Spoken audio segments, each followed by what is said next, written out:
Guys, check nyo tong water repellent na bag mula sa 98 Monkeys. Ito yung Arctic Hunter Y20.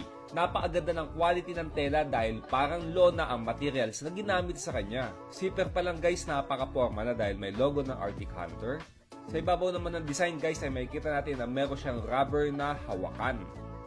Sa harapan ay merong zipper compartment kung saan guys dito ko nilalagay yung aking cellphone.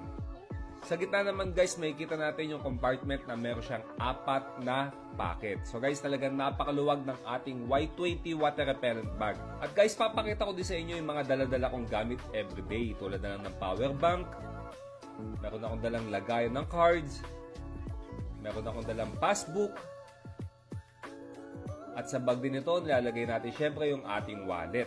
At guys, meron din akong daladalang earphone mula sa Huawei. Kaya guys, lahat ng mga gamit na nailalagay ko dito. Sa likod naman ng bag guys ay merong secret pocket kung saan dito naman ako naglalagay ng cash. Ang pinaka-strap niya guys ay merong buckles at may nakasulat na Arctic Hunter. Adjustable din ang strap nito kaya naman pwede natin siyang gawing sling bag o fanny pack. At pwede rin natin siyang gawing belt bag. Kung gusto mo mag-avail ng malupit na bag na to, tayo ay nag-a-accept ng cash on delivery. I-click mo lang ang yellow basket.